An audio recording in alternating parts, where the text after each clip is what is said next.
The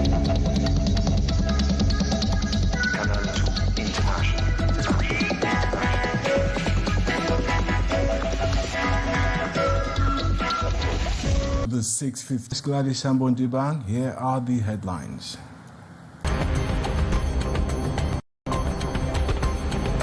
Freak claims the tense meeting in Bam suffocates. The security measures are being introduced to combat fraud and uphold integrity as tax has passed away at 50. The country's names left and living family stay for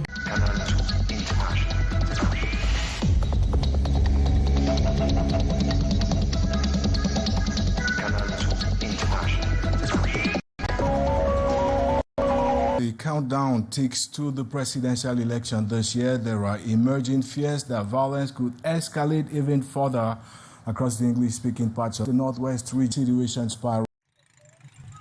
5 months to the presidential elections, the governor of the Northwest region says the security situation is under control. The chief executive was speaking in Bamenda on Tuesday, May 27, while chairing a security and administrative coordination meeting.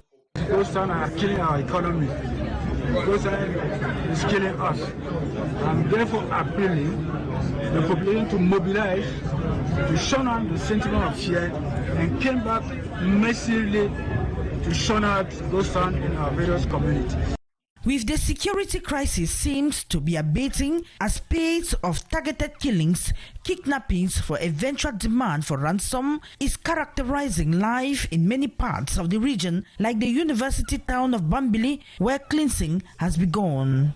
And a security device has been set to face those particular areas, including Tuba, where some students are being harassed by terrorists. Crackdown operations have started there. They are going to continue. Weekly ghost towns and sporadic lockdowns are suffocating the economy, and all must put hands on deck to arrest the situation. The governor charged regional delegates, mayors, and senior divisional officers in attendance. He's talking with a lot of firmness, and it is followed by action. I think those of us in the divisions, in the grassroots, have so many possibilities of what we have to do to stop it. It is possible.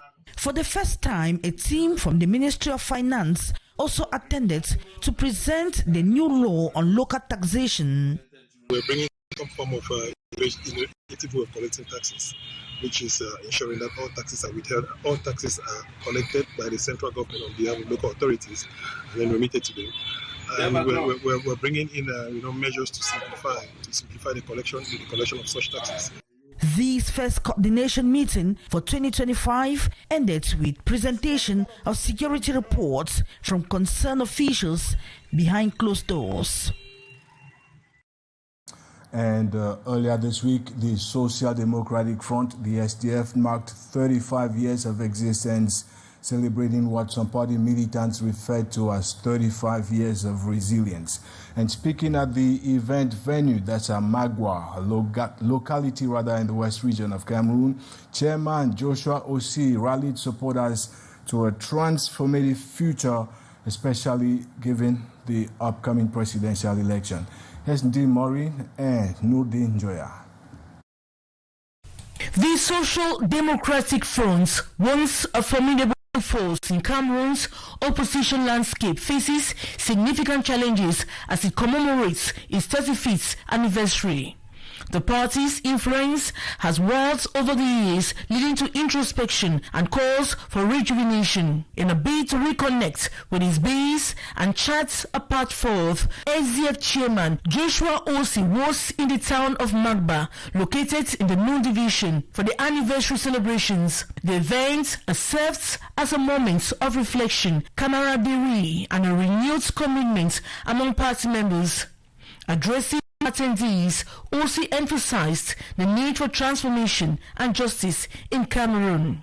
He highlighted the SDF commitment to ending ongoing conflicts in the Northwest, Southwest, and Far North regions through dialogue and concrete actions within the first 100 days of governance. OSI also presented plans for economic revival, focusing on industrialization, innovation, and sustainable development to improve living standards for all citizens. Choice of Magba for the anniversary underscores the SDF intent to reconnect with grassroots supporters and rebuild its presence across the nation.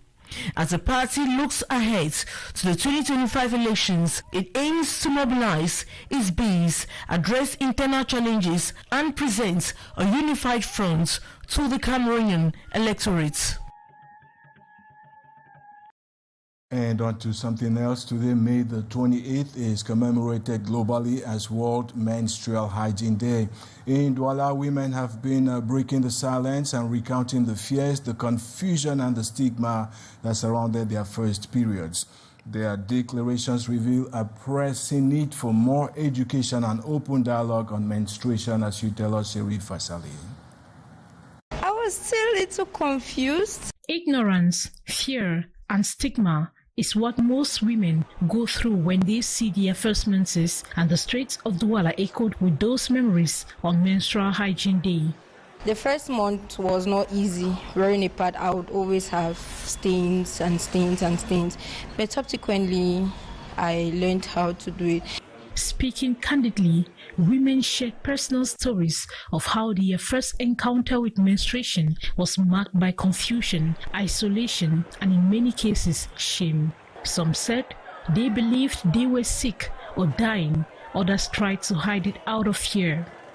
Oui, la première fois, j'étais surprise. C'était pas facile. It was not easy for me because I had not gotten the orientation from my parents, so I was frustrated, and it happened in school.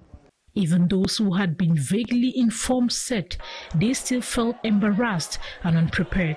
For many, menstruation had been a topic avoided at home and treated as something shameful or secret. According to gynecologists, education and discussions with female children on their menstrual case should be heightened. It's an important moment in a girl's life where she needs intense discussions with her guardians or parents. They have to know what menstrual cycle is all about from their parents and not from someone else. It's not a taboo, but a normal biological process that every woman experiences. Menstrual Hygiene Day, marked annually on May 28, aims to break taboos, raise awareness, and advocate for better menstrual health management and access to sanitary products worldwide.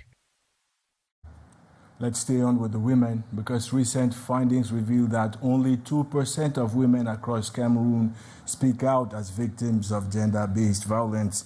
In other words, the phenomenon remains underreported and a hidden crisis considered alarming. And as activists gather today to observe the 2025 International Day of Women's Health, they called on women to speak out when they become victims, as you tell us, Sherif Asali. Gender-based violence continues to be a silent epidemic in Cameroon, with medical professionals estimating that only 2% of affected women report the abuse. This underreporting leaves the vast majority to suffer in silence without care, protection, or justice. Generally, women do not declare the origin of different forms of violence they go through.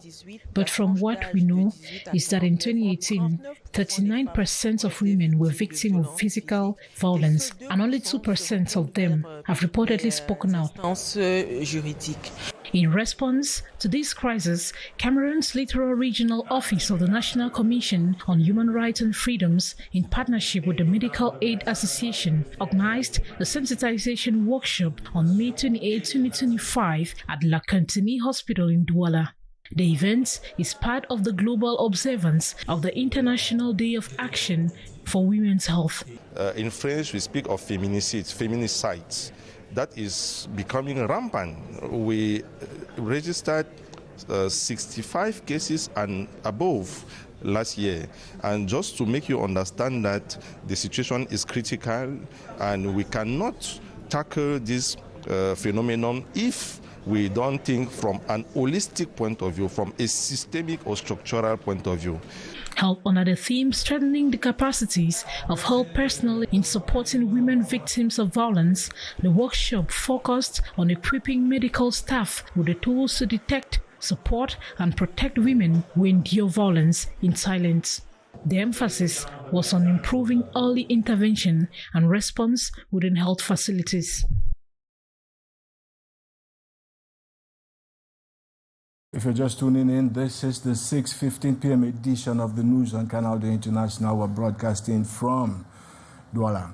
And now in education, the countdown is on for the 2025 General Certificate of Examinations, the GCE.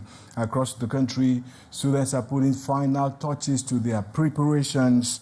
And Gladys Ambo now reports that in both private and public institutions in the country's commercial hub Douala, the atmosphere is a mix of calm determination and nervous excitement.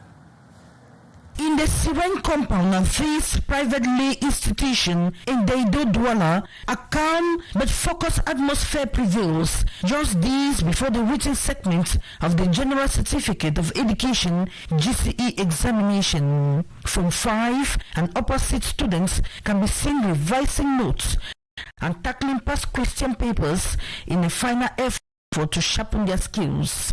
If we don't really take time to study hard, we'll not be able to answer questions that maybe questions that will still and it will look familiar for us to answer. We'll not be really able to answer it. Studying so hard day and night to make sure that it's going to be 100%. Like we the students, we are following every instruction in which the teacher is giving us, passing through our PGC questions. It is a similar scene in New Bell, another part of the city where this boarding institution is abuzed with academic activity. While some students prefer the quiet of their classrooms, others form discussion groups in open-air spaces. The goal is to conquer the GCE written exams that begins on Tuesday, June 3rd. For candidates sitting the exams for the first time, emotions are running high. We are revising past GCE questions from the past 5 years, and it's actually nice. Just some minutes ago, our French teacher just left the class and we're revising paper 1, which is multiple choice questions. Yet I also feel excited because this is my first exam as an ordinary level student, so I don't really know how it will look like. It may be full of surprises on my own. Wishes to see next week. Right now, it's a little bit stressful. According to teachers, this final stretch is critical. We have the advantage that we are in a boarding school, so all our candidates are here with us. We put them in classes every morning and mobilize the colleagues to give them the last or the vital information they need in order to tackle the exam. With the practical components of the exams already completed, attention is now firmly fixed on the written papers. Teachers and administrators say they are hopeful that students' commitments and discipline will pay off when the results are released later this year.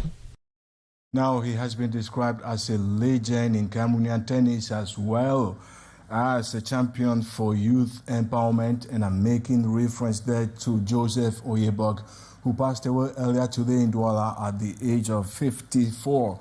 Dean Maureen up next says his departure leaves a deep void in the sporting world in Cameroon. Joseph Oyebog, a former Cameroonian tennis champion, founder of the Oyebog Tennis Academy, passed away on the morning of Wednesday, May 28, 2025 at the Mona Clinic in Bonanjo, Douala, following a brief illness. He was 54. Oyebog's journey in tennis began in his youth, leading him to represent Cameroon in the Davis Cup and compete on the ATP circuit.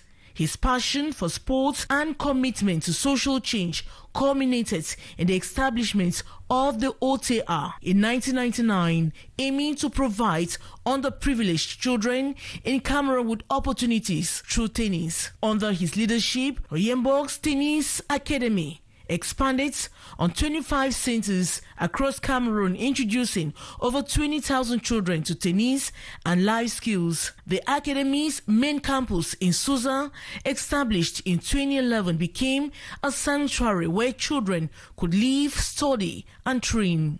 The faculty boasts multiple tennis courts, dormitories, and educational resources, reflecting Oyebog's holistic approach to youth development.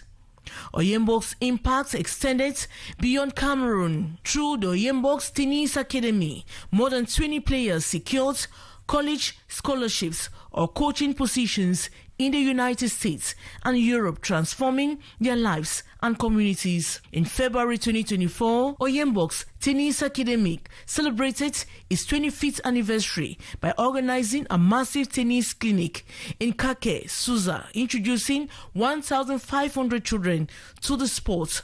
The event, supported by tennis legends Yannick Noir, underscores Oyebog's enduring legacy in promoting tennis and youth employment in Cameroon. Joseph Oyebog is survived by his wife and 4 children. His dedication in nurturing young talents and using tennis as a vehicle for social change leaves an indelible mark on Cameroon's sporting and social landscape. And planning to go further your studies in the United States of America, then you might have to start reconsidering your plans. And that's because the Trump administration has suspended all new visa applications, saying it intends to tighten controls on who enters the United States. Sharifa Saleh has been taking a look and now reports.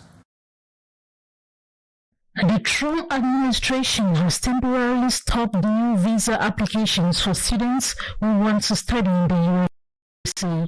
The administration says it is planning to carefully check social media accounts for the aspiring students before giving out visas. Students who already have interviews won't be affected, but no new visa appointments will be made for now. Observers say the move could hurt U.S. universities that rely on international students who pay higher fees to make up for cuts in government funding. A State Department official, Tammy Bruce, said the U.S. will keep using all available ways to check who is coming into the country. The decision is part of a bigger crackdown on foreign students. The government also tried to stop Harvard University from enrolling international students and canceled the legal status of thousands of students in the U.S. However, some students fought this in court and got their status back. This freeze could delay many students' plans to start school in the summer or fall. This installment of the news on Canal International tonight. Thanks once again, sincerely so, for the privilege of your company. Tons of gratitude from the entire production crew. See you same time, same place tomorrow. Right ahead is the debrief with Lil Pijo. At 1950, Alain Gislain Kanga comes up with more news in French. Have a great evening and see you tomorrow on Ascension Thursday.